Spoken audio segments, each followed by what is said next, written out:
IU may have been severely undermanned on Tuesday, but that did not stop them from getting a big win over Elon. You are Locked On Hoosiers, your daily podcast on the Indiana Hoosiers. Part of the Locked On Podcast Network, your team every day.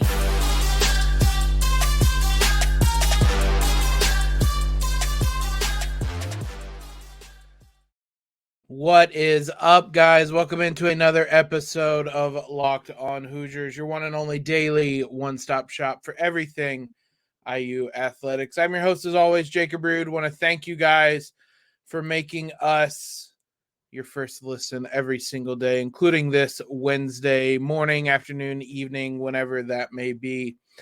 IU took on Elon on Tuesday night. I was going to come up with some jokes about it, but I'm sure you've heard plenty of them in the last 12, 24 hours. They did not have Xavier Johnson, which we knew about. Trayce Jackson-Davis sat this one out. Jordan Geronimo was not available.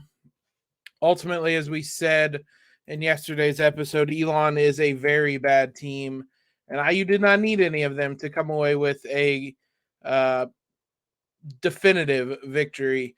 It was one that featured a slow start. We'll kind of talk about that. It's hard to hold that against them too much on Tuesday, even as frustrated as I've been with this team. I'll give them a little bit of a pass on that one. Let's talk the injuries for a second. Xavier Johnson, the day previously said was Wednesday. Today, when he would get evaluated, we'll see if we find out any news. We can talk about that in tomorrow's show, potentially. Jordan Geronimo, he was not announced as out before the game, but Geronimo had a dislocated finger. He told Mike Woodson before the game he could not go. It's going to be a pain tolerance thing, it sounds like. So we'll see how much he is able to do. I believe it was his left hand. You could see it was pretty heavily taped up on the bench.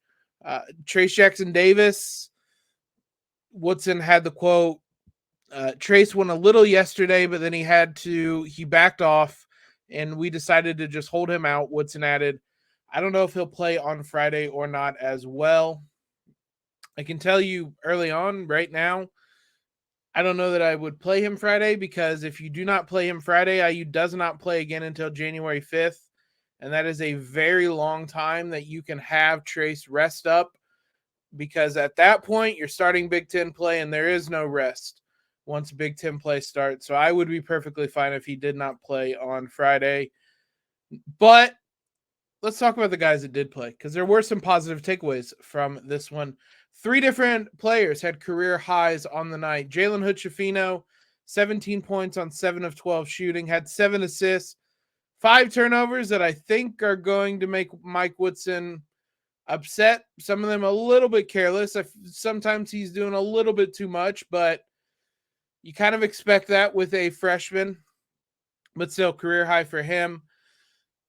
CJ Gunn, we mentioned if he would be someone that would step into the rotation now that Xavier Johnson was down. He did. I thought he looked decent on both sides of the floor. Mike Woodson talked about needing him to play better defensively, which is fine, but I still thought he had some moments.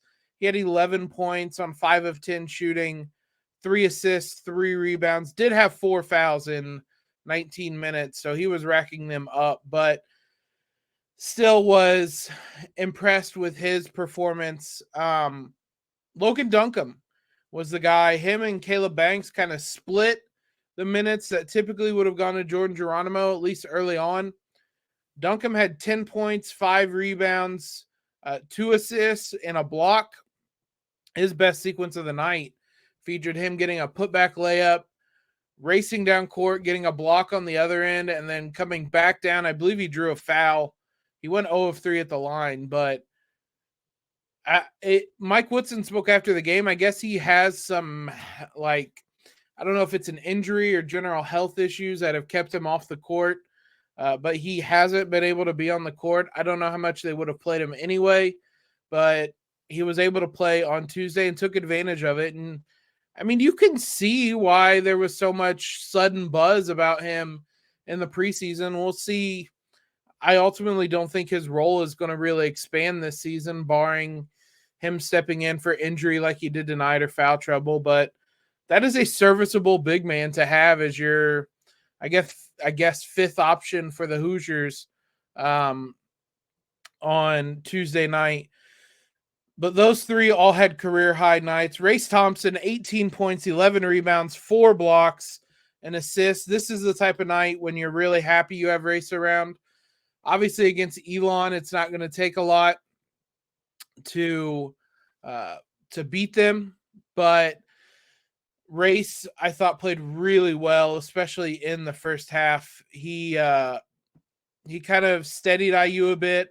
They were able to play a smaller lineup around him, and IU was able to get out and get in transition, which is something we can probably talk about. I don't know that we'll have time to talk about it today, but IU looked a lot more comfortable playing in transition than they did in the half court. Again, it's Elon. There's only so much you can take away from that, but there's probably a decent point to be made about whether this team should be trying to get out and go a little bit more than they have been this season. Trayce, though, was great. He had a huge highlight dunk. These are also the types of games where you realize how talented he is, especially as a post player, and you realize the backseat he takes to help the team succeed. You love those types of guys. Miller Kopp was in double figures. He did most of his scoring, 10 of his 13 points in the first half. And that's it. That's your guys in double figures. Malik Reneau had 9 points. Caleb Banks had 8. Tamar Bates had 8. I want to talk more about Tamar Bates here in a minute, but the freshman in Duncomb, I think, really came in and set the tone. The freshman being CJ Gunn, Caleb Banks, Logan Duncomb, to some extent, Jalen. Mike Woodson had the quote afterwards, quote, "Some of our guys are not playing hard enough. That's my job to get them to play hard." I thought those other guys coming in and kind of setting a tone really was noticeable on the night, because IU looked a little sluggish and they had their typical really slow start that wasn't great. The Elon kind of hung around for a while, and eventually IU went on a big run to put distance in this. But in that regard, IU didn't really do anything different in terms of actually having a fast start. Again, IU looked like a team that didn't have its point guard, didn't have its best player, its 2 best players. They were missing 3 rotation players on the night. I'm not going to be too harsh on them in this one. It was a slow start, but honestly, it's hard to kind of judge most of the talking points we had from yesterday's show. One of them I do want to touch on, though, is Tamar Bates. I didn't really talk about him. I thought he played well, largely speaking, on Tuesday, and I want to talk about the fact that I think he probably should be in the starting lineup and why I feel that way. We'll talk about him and what role he could play with the starters. First, though, betonline.net is your number one source for sports betting info, stats, news, and analysis. Get the latest odds and trends for every professional and amateur league out there, from pro football to the college bowl season, basketball. World Cup might be over, but the soccer leagues are kicking back off once again. If you love sports podcasts, you can find these also on BetOnline as well. We're the fastest and easiest way to get your betting info. Head to the website today or use your mobile device to learn more. BetOnline, where the game starts. Big thanks to all you guys who make, I should say, Locked On Hoosiers your first listen every single day, including today. For your second listen today, check out Locked On Sports Today. From the games that matter the most, the biggest stories in sports, go beyond the scoreboard and behind the scenes with local experts and insights only Locked On can provide. It's available on this app, on YouTube, wherever you guys are listening to us at. That podcast is also available. IU starting lineup, again, not a ton you can put into it, but they did roll out Jalen Hood-Schifino, Trey Galloway, Miller Kopp, Malik Reneau, and Trayce Thompson. The Trey Galloway part is the one I want to talk about, because I think Tamar Bates should have that starting spot. The two played similar minutes. Tamar played 22, Trey played 21. While Trey had a marginally better plus minus, again, in a game you win by 24 points and you were leading by 30, I'm not going to put a ton into the plus minus on that one. But Trey had the better plus minus. Tamar had the better shooting night. He was 3 of 3 from the field, 2 of 2 from 3. had 4 rebounds, had an assist. He did have 4 fouls, but he had a couple of steals in there as well. Trey can be a great energy guy, and we've talked a ton about the type of role he can play in a team, and he can still be that guy for this IU team. But I think what this starting lineup is going to need with Xavier Johnson out are things that Tamar Bates can provide, not things that Trey Galloway can provide. For one, Tamar is a better shooter, a better scorer, a more confident one, certainly, and has that going for him of late. So, if nothing else, having the ability to space the floor a little bit more is something that I think helps this offense.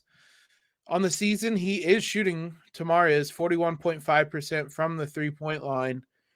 He's 51.4% from the field. So there's been a couple rough outings. He wasn't great necessarily in the Kansas game, but he is kind of turning things around. And I know a lot of people tabbed him for a breakout season. He's having something kind of close to that, maybe not statistically at 8.5 points.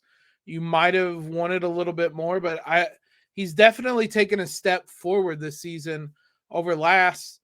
And like I said, now that Xavier Johnson's out, I think this starting lineup needs someone like Tamar in it. The only people that can really create shots on the perimeter for IU are now that Xavier's out, are Jalen Hood-Schifino and Tamar Bates.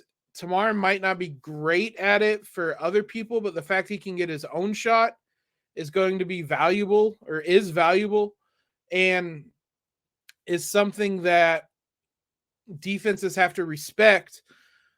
IU's offense has worked really well with Xavier and Jalen because there's multiple guys you worry about on the perimeter getting by you, getting to the rim, things like that.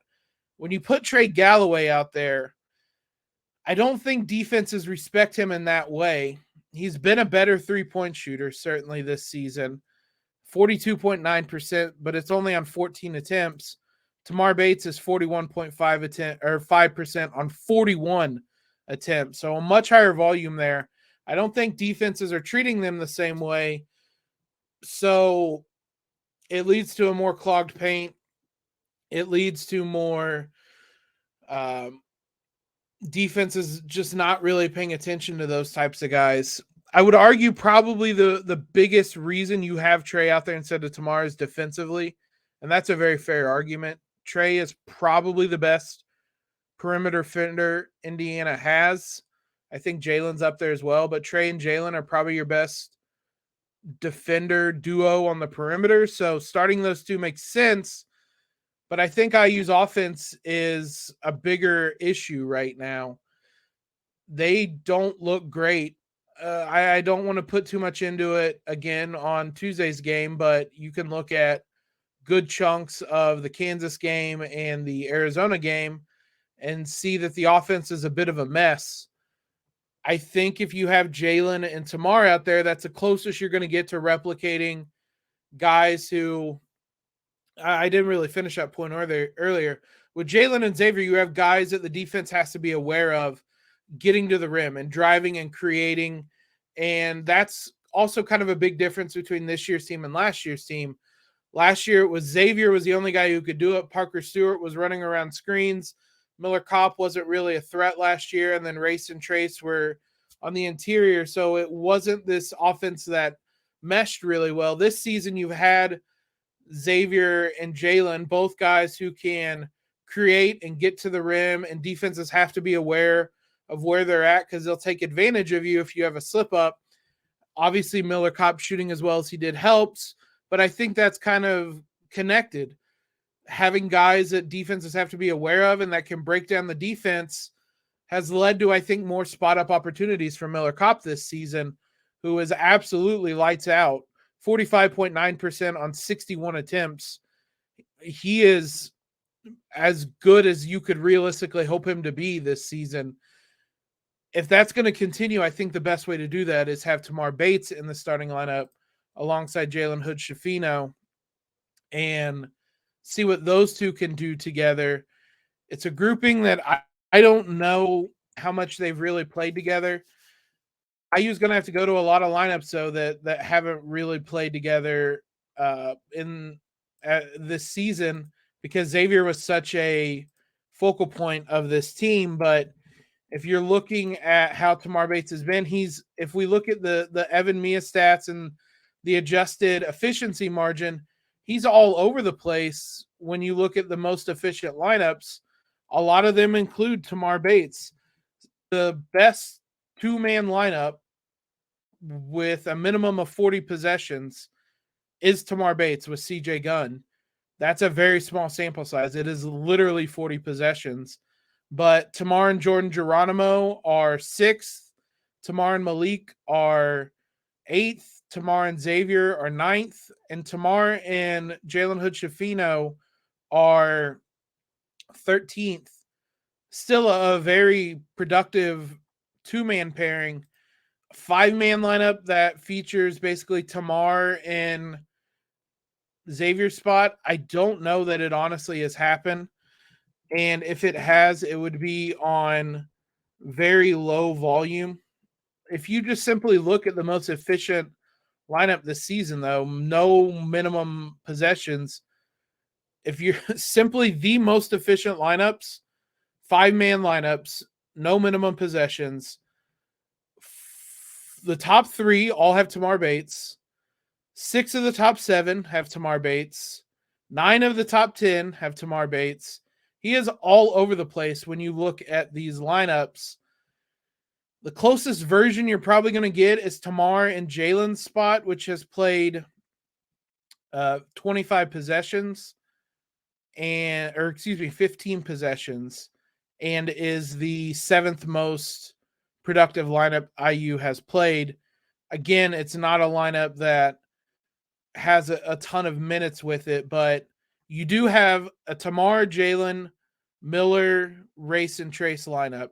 Has played 24 possessions and a 30.1 adjusted efficiency margin, which if we set it a minimum of 20 possessions, that's going to be one of the best ones. Minimum 20 possessions, it's the second best lineup behind another Tamar lineup. So Tamar Bates is all over the place when you look at the best and most efficient lineups this season. It's not a coincidence, I don't think. I think Tamar has been pretty good this season.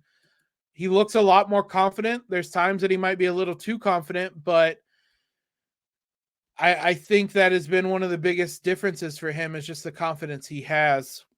One last thing of note, not really a ton you can take away from it, but after the game, apparently the very first thing Mike Woodson said to Don Fisher was, quote, "I've got to figure out Malik. He only got 15 minutes. Malik started. He had 9.7 rebounds, 3 fouls and 3 turnovers, but he only played 15 minutes, as Woodson said. It's been this kind of weird area, weird spot Malik's been in this kind of stretch of games in which he was really good out of the start. Feels like defenses have adjusted to him, and IU is struggling to figure out how to get him back to being the impactful self he was early in the season.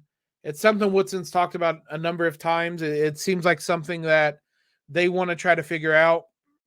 It's just a matter of actually figuring it out. So we'll see if he's able to stay on the court. I mean, part of it has been foul trouble.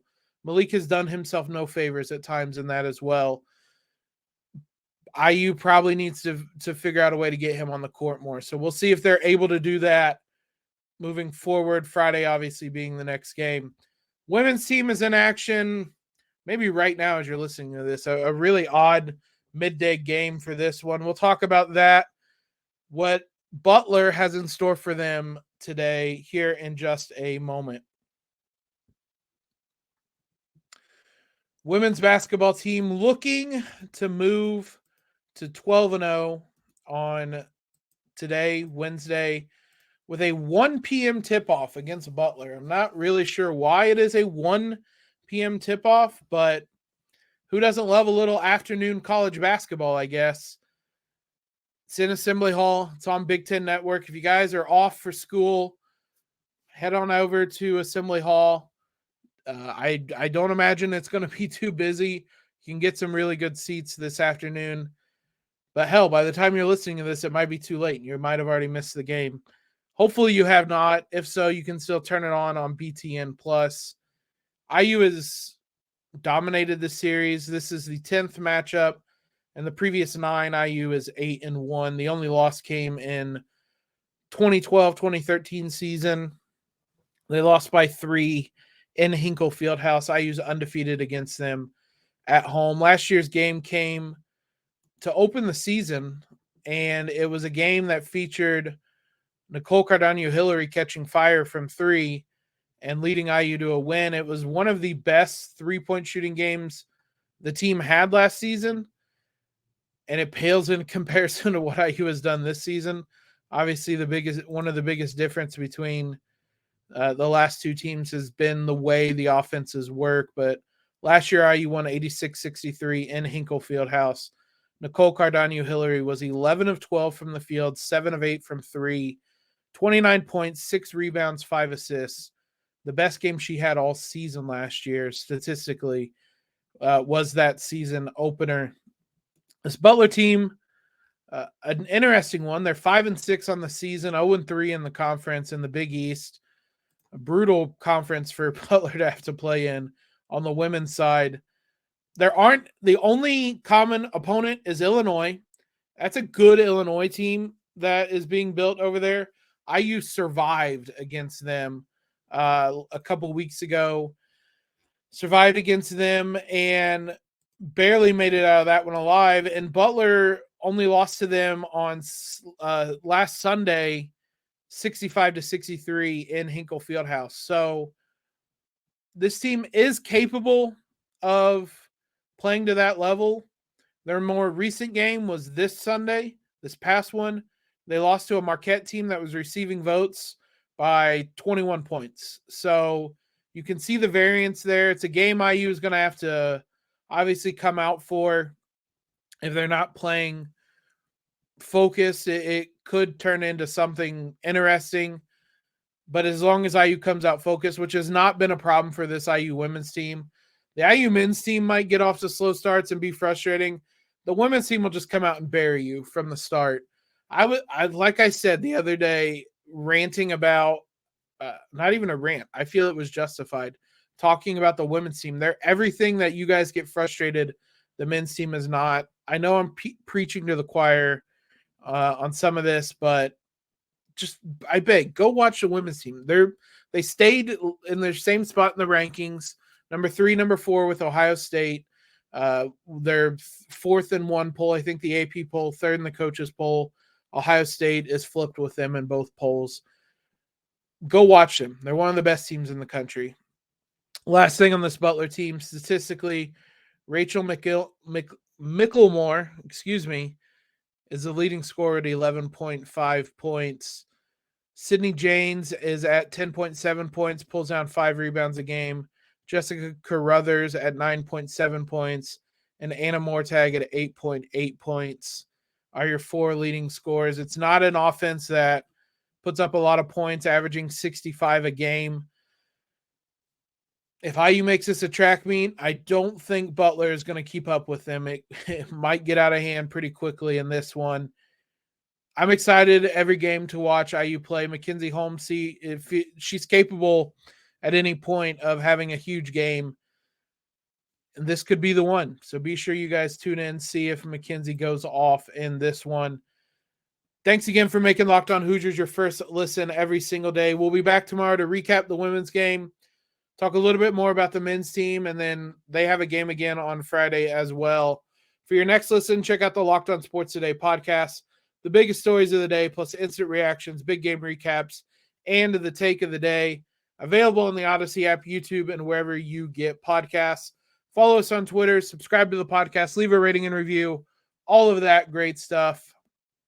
Most importantly, though, guys, hope you have a great Wednesday. We're inching closer and closer to the holiday season. Hope you guys are as festive as you can be. But most importantly, everyone, LEO.